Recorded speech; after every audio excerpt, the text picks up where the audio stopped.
So we're into day 13, I believe, but sanded it all down.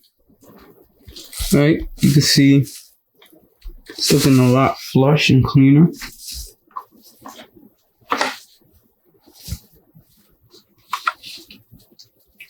And I clean the floor too to make sure I get a lot of that compound dust powder.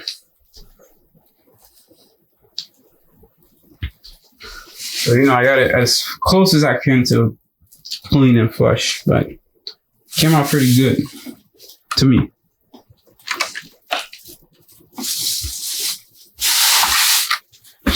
Even the little edge corner over there, clean all that up.